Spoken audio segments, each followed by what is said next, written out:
Hey, what's going on, guys? Today I'll be reviewing the 16-ounce Top Boxer sparring gloves in lace-up. Actually got these pair of gloves used. Kind of wanted to give you guys my feedback on these just because I've never heard of them before, and then I also have seen them online and was very interested in them because they're kind of a winning-inspired glove. So with this review, I wanted to give you guys my ideas on the glove and also how they compare to the winning gloves, as well as the ring-to-cage gloves, because ring-to-cage C17s, if you watch my other videos, are also a winning inspired glove, or what some would say a clone. So right off the bat, the gloves are very nice looking, cool color scheme, the blue, the black, and the white on the inside, kind of a split thumb look. They do have kind of winning look to them with the angle cut and just a cut of the glove.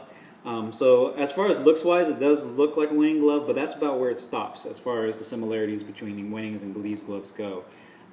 Quality wise, the glove is okay. There's some areas where threads are starting to come apart on here, threading kind of falling apart. Some of the stitching is okay. I mean, which is almost expected with gloves in general, where you're going to get some splitting, and if you start using these over time, eventually they're going to start, I wouldn't say falling apart, but you're going to start noticing some wear and tear on the gloves. So stitching is okay. I wouldn't rate the stitching very high. It's not too bad, but could be a little bit tighter.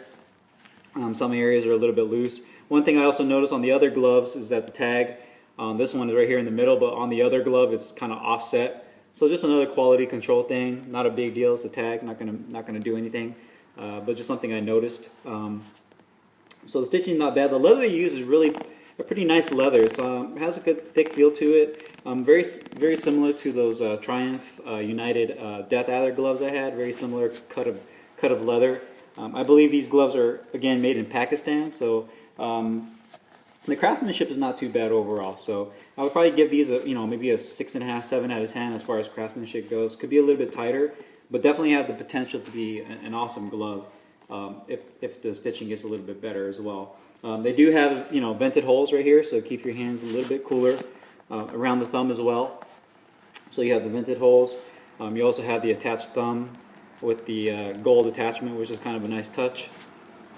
Going on to the actual feeling and the performance of the glove. The performance of the glove, I would say, is pretty nice. They have a thicker foam. It's not as thin as the Winnings gloves, so it might be a little bit thicker of a layer. So when you definitely make contact with something, it doesn't have the same springiness or pop as the Winning does. This one has more of a thud feeling to it, so it's definitely more of a pillowy feeling, where you really have to push down to feel your knuckles. So that could be kind of frowned upon depending on who it is, what kind of a boxer you are. If you like more protection, you like to punch hard, or if you want something with more feedback, you can make a great fist with these.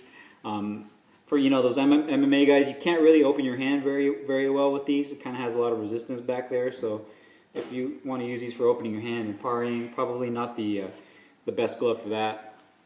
They do come with some standard laces that are long. You can tie up your wrist. One thing I wish was improved on these gloves as well was the actual wrist support.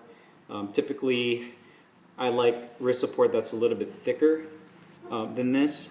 So it acts like a splint, almost like trees are, where you have a tree, then you have the two pieces of wood on the side where it holds the tree up and holds it so it can grow and the roots can grow. The same thing with these, same concept, where the two pieces of foam should be a little bit thicker, so when you tie these up, it tightens it down and it holds your wrist in place. So that if you make contact with something, your hand doesn't do one of those or do one of these, and then you end up getting an injury. So yeah, overall these gloves are really nice, man. I believe that you can get these in different colors, custom colors, different sizes, 16, 14, 12, 10, whatever, and also hook and loop and Velcro. So definitely a nice glove. There's definitely some room for improvement, I think, but overall pretty nice. If you guys have any questions, man, feel free to ask.